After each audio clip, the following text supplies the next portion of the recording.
you can't get too attached until you really know somebody. And so people always ask me, when do you really know somebody? I mean, do you ever really know somebody 100%? Do you? Do you ever really know everything about them? You really don't. Only they know who they are. And sometimes they don't even understand themselves fully. So, this idea of fully understanding somebody, wanting someone to understand you, it's just impossible. You will never understand somebody 100%, and they will never understand you 100%. If they understand who you are, probably 60%, that is an absolute home run winner, A+. That is insane. So I always say, if someone understands you to a level that's over 60%, you have a partner for life there. And to be honest, that's actually a lot of people. That's a good amount of people, because we can really become partnered up with a lot of different people. If there was 2 people left on this earth, they would have a happy, stable relationship. That's the truth. But because we have so many options, because we're always traveling, because we're always doing things, because we're always distracted, because we got social media, dating apps, the internet, everything like that, we actually psych ourselves out of successful relationships. And we actually start to look and seek for more understanding in others than building the understanding that we have with the person that's in front of us. Nobody's ever going to understand you. And what I want to get to here is the idea of trusting someone 100%. You can never trust somebody 100% unless you understand them 100%. So you can trust somebody to a degree.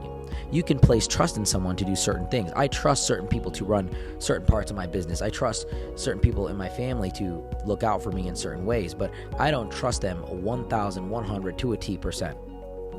And people always look at me like, is that healthy? Yes, it is. It is healthy.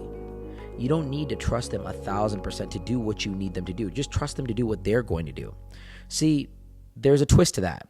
You don't trust them to do what you need to do. Trust them to do what they're going to do. I don't trust my assistant to take care of the job like I do it. I trust her to do what she's going to do. I trust her to be her. I don't trust a woman in my life to be loyal to me. I trust a woman to be a woman. I trust a man to be a man.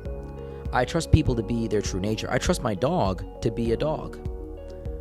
So when you put it this way, it actually becomes a lot easier. It becomes a lot more calming to process life this way, because the only way that you break your trust is by placing your trust in somebody at a higher level than they actually deserve and in a higher level that you actually should have measured. If I expect someone to do everything for me, but they don't, they fall short, that also is my fault for perceiving that I should trust them at that level. If I meet a girl on the street and we hook up the first night and, she has a lot of bad friends and she's doing this, that, and the third, it doesn't necessarily mean she's a bad person. Not at all. It could have just been chance.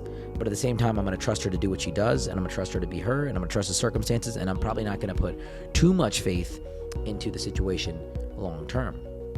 If I meet a girl and we date for 3 months and she doesn't give it up to me until 3 months, and we build a happy, healthy, stable relationship in the sense of a slow, consistent connection, I still would not trust her 1,000%. I would probably take it slowly. Honestly, if you know someone for over a decade, you have a really large level of trust built with them.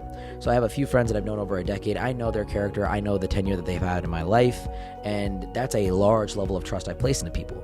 See, the first part is faith. You have faith in somebody for doing something. The second part is verification. You're at a stage where you're looking to see if they have the right behaviors and they're doing the certain things that they need to be doing. And then the last thing is trust.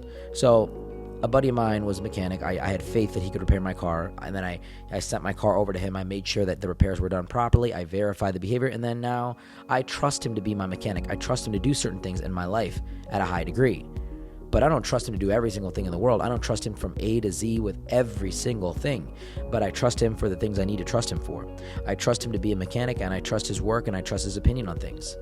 So, trust people for what they're doing, and trust people for what they can do, and trust people for their presence and position in your life. I hope this made sense to you guys. I'm really grateful for you taking a little bit of time out of your day to listen to me. If you've subscribed to the YouTube channel, I appreciate you. If you haven't done so, you know where to find it. Definitely subscribe to our podcast too. And if you ever need one-on-one help from me, the link is down in the description below. Until next time, guys, I love you. Thank you so much. Peace.